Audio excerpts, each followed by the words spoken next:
Fala galera, bom dia, boa tarde, boa noite, boa madrugada. Meu nome é Sidney Martins, sou professor de língua portuguesa aqui do LAC Concursos, o maior site de videoaulas do Brasil, quiçá das Américas. Hoje a voz está um pouco embargada, né? Você já deve ter percebido aí. Afinal de contas, eu estou mega resfriado. Mas o problema é só essa tonalidade aqui que ficou estranha, mas com certeza não vai atrapalhar o nosso conteúdo. Então se liga só, nós hoje vamos estudar a regência. E quando a gente pensa em regência, a gente tem algo muito importante para a prova. Eu tenho aqui a regência verbal e a regência nominal. O que é isso? É um termo exigindo uma preposição.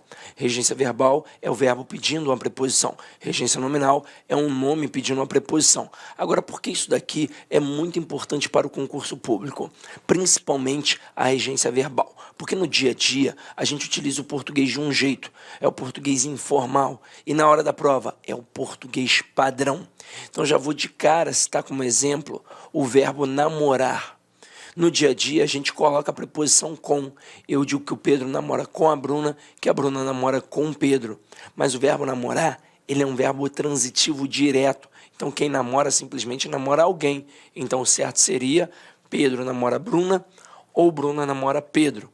Ou seja, o verbo namorar não pede a preposição com. Ele até pede um complemento, mas é um complemento sem preposição. E isso faz a gente errar muito na prova, porque no dia a dia a gente fala de um jeito e na hora da prova é do outro. Ou seja, é o famoso erro do cotidiano que vem para te derrubar. Agora, em relação à regência nominal, a gente manda muito bem. Não é muito bem. Então não tem problemas. Nesse momento, o que acontece? Quando o cara cobra a regência nominal, ele tenta te derrubar, não perguntando se a frase está certa ou errada. Ele tenta, na verdade, ir em cima da análise sintática, porque aí ele vai cobrar a diferença de complemento nominal para a adjunta de nominal, e é isso que, de fato, torna o processo difícil. Mas não se preocupe, vamos lá. Vamos começar aqui a brincadeira. Não faz muito tempo, uma aluna no curso presencial perguntou assim para mim: professor, qual é a diferença de concordância verbal para concordância nominal? Era a primeira aula dela numa salinha de concurso público. Fazia 15 anos que não estudava. Aí eu coloquei a seguinte frase: os alunos gostam de sorvete. Observe que os alunos é o nosso sujeito. Aqui eu tenho o verbo gostar e de sorvete é o nosso objeto. Então, o verbo gostar é um verbo transitivo indireto, pois quem gosta, gosta de alguma coisa, e de sorvete é um objeto indireto. Aí ela perguntou a diferença, como eu acabei de dizer, de concordância verbal para regência verbal. Concordância verbal é a relação entre o verbo e o núcleo do sujeito. Então, o verbo vai concordar com o núcleo do sujeito. Se o núcleo estiver no singular, o verbo vai ficar no singular. Se o núcleo estiver no plural, o verbo vai ficar no plural. Então, aqui, ó, eu tenho um sujeito. Quem é um núcleo? É o termo alunos. E por que eu sei que alunos é um núcleo e não um os? Porque o núcleo do sujeito vai ser sempre um substantivo sem preposição, pois, na verdade, o substantivo, como já vimos, é sempre uma estrutura nuclear. Então, ele sempre vai ser núcleo de qualquer estrutura nominal, como o núcleo do sujeito, o núcleo do objeto e por aí vai. Agora, se o núcleo está no plural, o verbo fica no plural. Então, aqui eu jamais poderia dizer os alunos gostam de sorvete. Eu, neste momento, teria um erro de concordância verbal, pois o verbo não estaria concordando com o núcleo do seu sujeito. Agora, quando eu coloco gostam de sorvete, observem que essa preposição ela não apareceu do nada, ela apareceu porque foi exigida pelo verbo gostar. Então aqui, quem gosta, gosta de alguma coisa. Não teria como eu tirar e falar simplesmente os alunos gostam sorvete, pois na verdade os alunos gostam de sorvete. Então esta preposição foi exigida por este verbo. E isso aqui nós chamamos de regência verbal. Aí ela entendeu muito bem e a gente conseguiu caminhar. Então vamos lá, vamos caminhar agora através de um estudo dirigido. Acompanhe aqui comigo. Em concursos públicos, regência é o estudo de qual palavra, termo regente, pede qual preposição, termo regido. De acordo com a classe do termo, podemos ter regência verbal ou nominal, como falamos aqui com vocês. Aí vamos ver aqui os exemplos. Precisamos diariamente de atenção. Olha aqui, ó.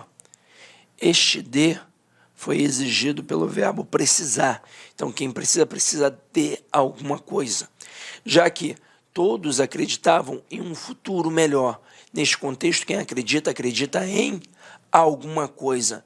Então, aqui nos dois casos, eu tenho exemplos de regência verbal, quando o verbo pede uma preposição. E aí você tem que saber aquela listinha das preposições. Agora, regência nominal. Regência nominal é quando o nome, aí a gente tem aqui nessa pegada, substantivo, adjetivo ou advérbio, existe a preposição. E aí vamos entender por que na hora que eu falei nome, eu não disse simplesmente o substantivo e joguei ali no bojo adjetivo e advérbio. Aqui eu tenho a essência das três formas nominais do verbo.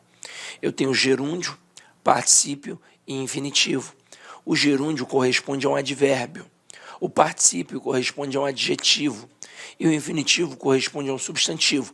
É por isso que eu jogo aqui, ó, essas três essências como se fossem nominativas. E agora, vamos dar uma olhada nos exemplos. Tenho medo de fantasmas. Observe que este de, ele foi exigido pelo termo medo. E aqui, ó, eu tenho um substantivo abstrato, pois é um sentimento, logo não é verbo. Então, é um nome pedindo uma preposição, pois quem tem medo de alguma coisa.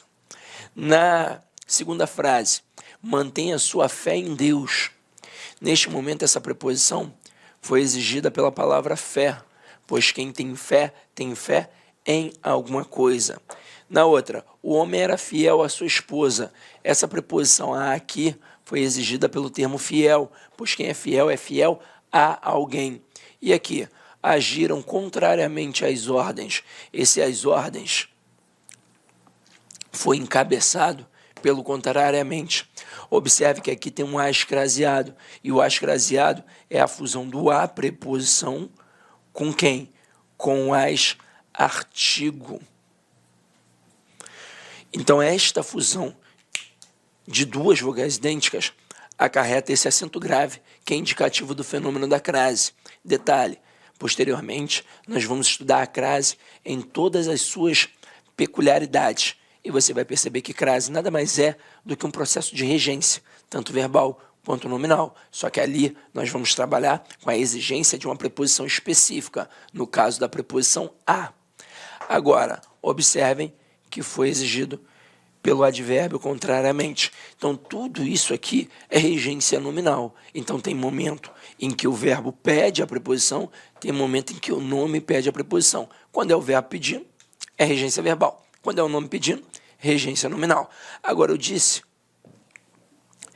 que, por incrível que pareça, a gente usa a regência nominal, mas acertadinha. Aí o avaliador é muito esperto. Ele cria questões de regência verbal e pede para você assinalar dentre as opções a certa ou a errada. Já quando ele trabalha a regência nominal, ele também faz isso, mas ele gosta muito de trabalhar a análise sintática. E aí, dentro dessa pegada, nós começamos a entender a diferença entre complemento nominal e adjunto adnominal. Só que antes de partir para isso daqui, eu vou ter que mostrar esse processo para vocês. Então vamos lá. Eu tenho aquilo que eu chamo de complemento nominal e aquilo que eu chamo de adjunto adnominal.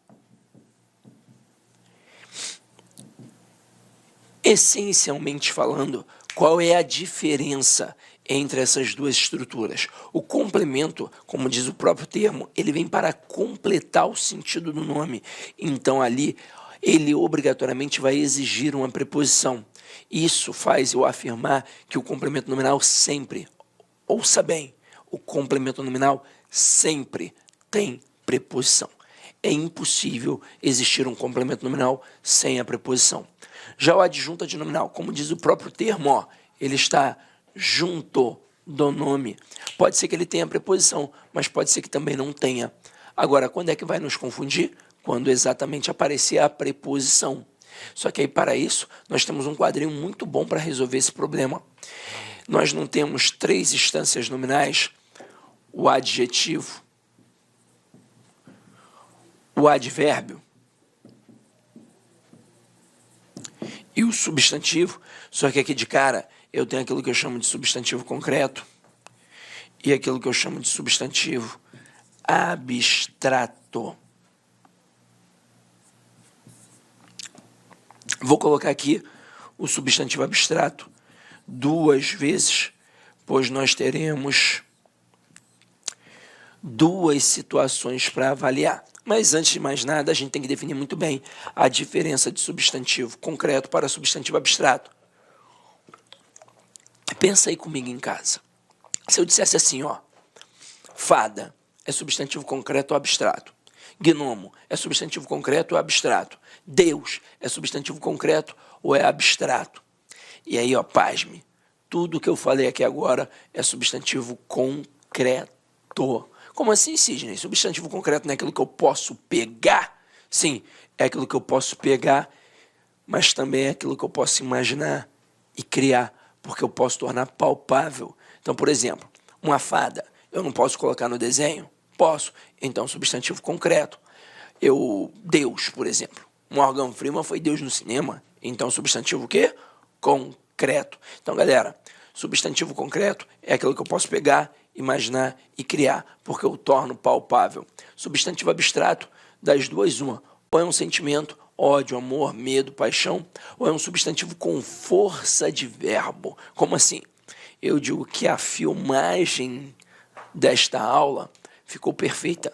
A palavra filmagem, ela não é verbo, mas faz você pensar em verbo, pois é o ato de filmar, portanto tem ação. Então, funciona como um substantivo abstrato.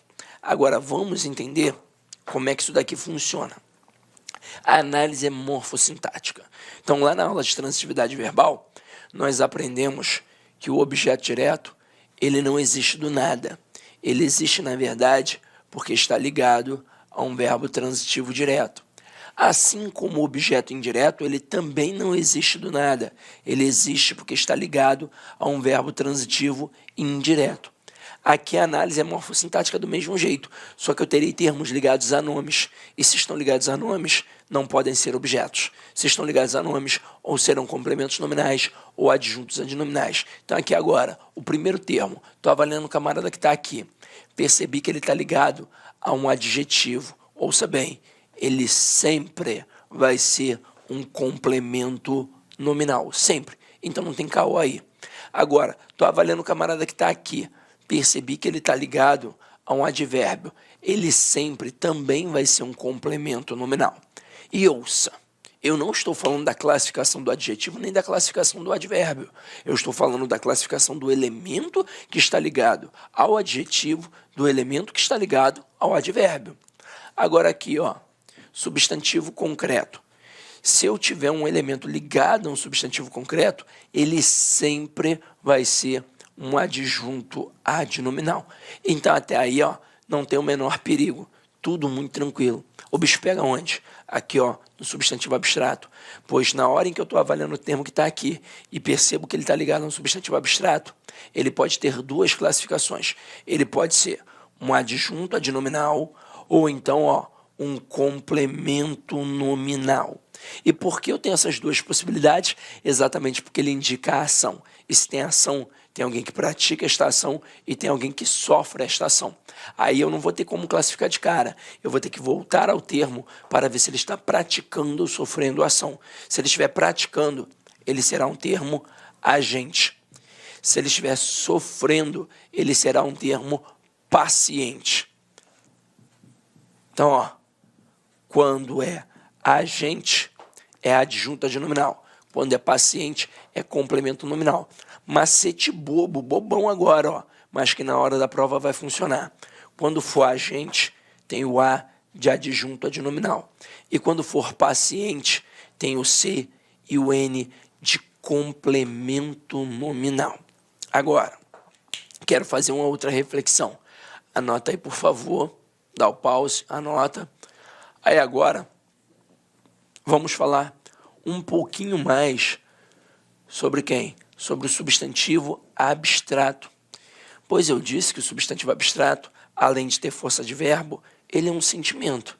E isso aqui que a gente viu nesse quadrinho agora, abarcaria apenas essa relação de ação, apenas essa questão do verbo, para ver se é agente, aliás, do verbo não, né? Do substantivo com força de verbo, para ver se aquele termo ali é agente ou paciente. Só que vamos lá, o substantivo abstrato, ele pode ser um substantivo que indica a ação, ou pode ser um substantivo que indica um sentimento. Quando tem ação, como já vimos, você não tem como classificar de cara, né? Você volta ao termo para ver se ele está praticando ou sofrendo ação. Aí, se for agente, portanto, o cara que pratica a ação, você vai ter um adjunto adnominal.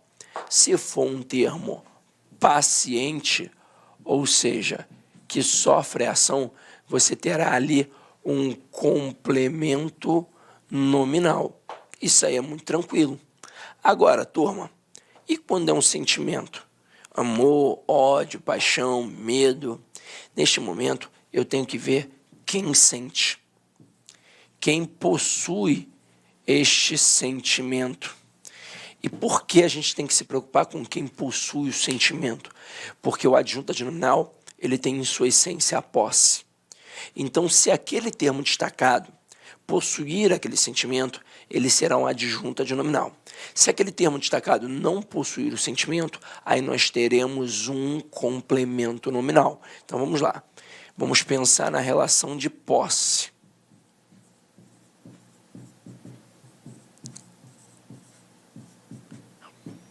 Se tem a posse, vai ser adjunto adnominal. E se não tiver a posse, vai ser um complemento nominal. Sidney, mostra como isso aí funciona na prática. Vamos lá. Eu coloco assim, ó. Tenho medo de baratas. Neste momento, repare que o termo de baratas está ligado à palavra medo. E qual é a classe gramatical da palavra medo? É um substantivo, detalhe, é um substantivo abstrato, porque é um sentimento. Então, neste momento, quando está ligado a um substantivo abstrato, eu tenho que voltar ao termo para fazer uma análise melhor. Só que agora, este substantivo abstrato não tem força de verbo. Então, não tenho que voltar para ver se o termo de baratas está praticando ou sofrendo ação. Isso não é viável.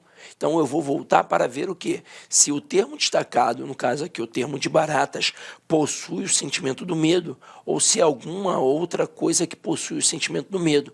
Então, quando eu digo assim, tenho medo de baratas, as baratas possuem o medo? São elas que têm medo? Não sou eu que tenho medo.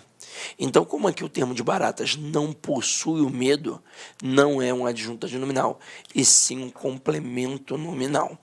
Quando seria um adjunto adnominal? Se as baratas possuíssem o medo. Se eu dissesse mais ou menos assim, ó, o medo das baratas impediu-as de voar. Então, neste momento, o que foi impedimento? O que fez estas baratas não voarem? O medo delas. Então, aí sim seria um adjunto adnominal. Sabendo esse processo, o que a gente vai fazer aqui agora?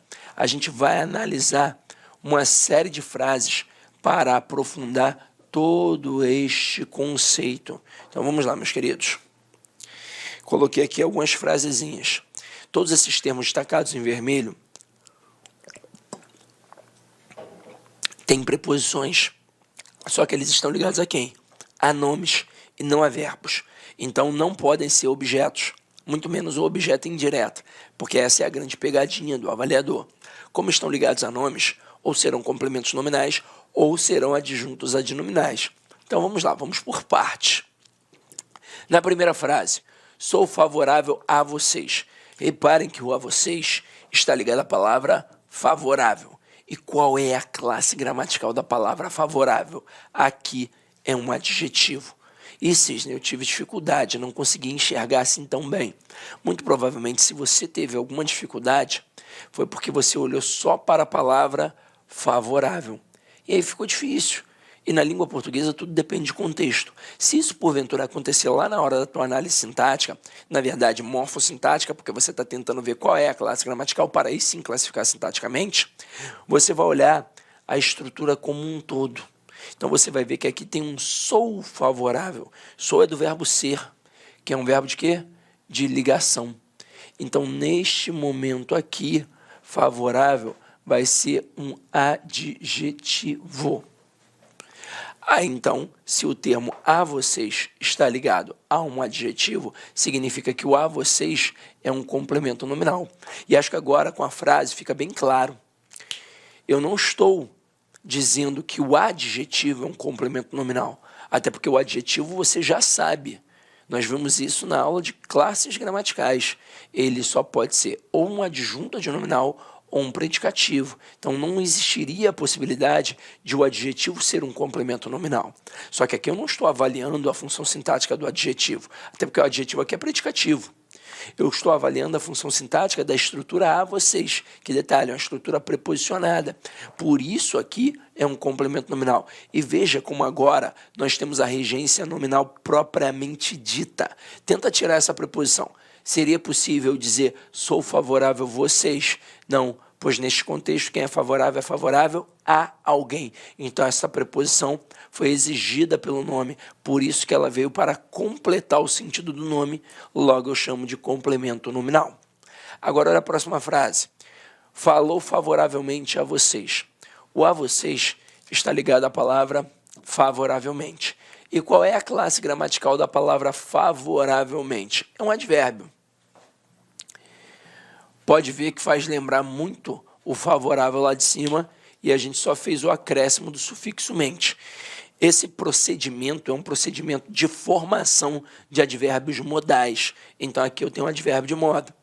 E se o termo a vocês está ligado a um advérbio, mais uma vez ele é o quê? Um complemento nominal. Então até aí, ó, tudo muito tranquilo. Está ligado a adjetivo ou a advérbio, é complemento nominal. Agora aqui, a casa do Sidney em Rocha Miranda. Detalhe, galera, eu nem moro mais em Rocha Miranda, mas eu acho Rocha Miranda o bairro mais glamuroso, chique, requintado do Rio de Janeiro. Então, se você não é do Rio de Janeiro e gostaria de conhecer os melhores locais, gente, você não vai encontrar no Leblon, em São Conrado, em Copacabana, em Ipanema. Não é lá que você vai encontrar. Você vai encontrar em Rocha Miranda. É o cachorro-quente do Chitão, é o bar 24 horas, que dá uma galera muito interessante, que fica ali na Praça 8 de Maio. Então, conheça a Rocha Miranda, tá? Agora vem aqui comigo, Sidney para de bobeira, né? Então, vamos lá, ó. A casa do Sidney em Rocha Miranda. Do Sidney está ligada com a palavra casa. E qual é a classe gramatical da palavra casa? É substantivo. E aqui não tem como confundir. Aqui eu tenho um substantivo concreto. E se está ligado a um substantivo concreto, só pode ser um adjunto adnominal. E olha a essência da posse no adjunto adnominal. Na escola era muito engraçado, porque a professora fazia mais ou menos assim, ó, a casa de quem?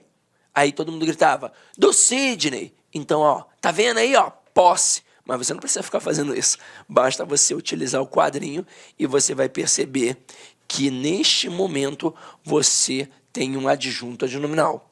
Agora aqui, a construção do prédio terminou. Do prédio está ligada à construção.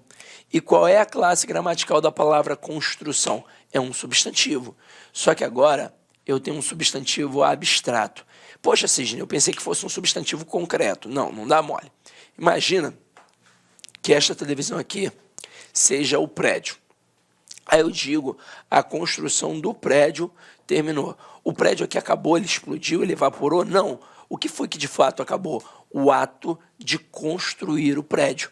Então, se aqui nesse contexto a palavra construção significa o ato de construir, é um substantivo abstrato, portanto, E se é um substantivo abstrato, não tem como eu classificar de cara. Eu tenho que voltar ao termo para ver se ele está praticando ou sofrendo ação. Se ele estiver praticando, ele será um termo agente, portanto um adjunto adnominal. Se ele estiver sofrendo, ele será um termo paciente, portanto um complemento nominal.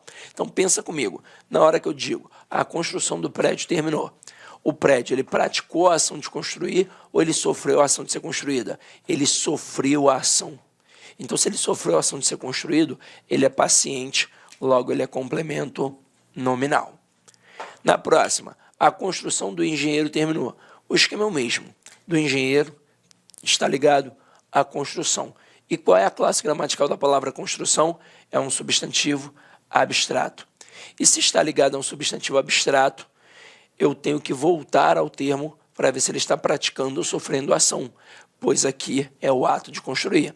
Mas olha só como é que é diferente o processo, pois o engenheiro, ele não sofre a ação de ser construído. Muito pelo contrário, ele pratica a ação de construir. Então, neste momento, eu tenho um termo agente. Olá, meus amigos, minhas amigas, eu sou o professor Lac e com muito prazer, muita satisfação, estou aqui para fazer um convite muito especial para você aí que está assistindo essa aula nossa demonstrativa no YouTube. Gente, preste atenção, nós aqui da Lá Concurso, nós somos um grande player de cursos preparatórios, em especial para carreiras bancárias. E nós preparamos um super curso para você que pretende ser empregado da Caixa Econômica Federal em 2022. Este ano, 2022, acredito eu que o concurso deve sair. Por quê? Porque ano passado nós tivemos somente para cargos para reserva de cadastro, reserva para PCD, que não preenche todas as necessidades da Caixa Econômica. Gente, olha só, como forma de amenizar a interrupção dos seus estudos, este curso, preste atenção, ele custa apenas 10 parcelas de R$ 45, mas você vai pegar o valor da promoção. Tem um link aqui embaixo de um WhatsApp, você fala diretamente com nossa central de atendimento, toda ela estruturada para receber vocês, e fala, eu quero o desconto promocional da Caixa Econômica que o professor Lac falou no vídeo do YouTube. Você pode resumir isso, que você vai pagar 10 parcelas de R$ 30. Tá bom, meus amigos? Pode confiar, esse curso nosso é muito competitivo, um curso de altíssimo nível. Espero vocês aqui na Lac.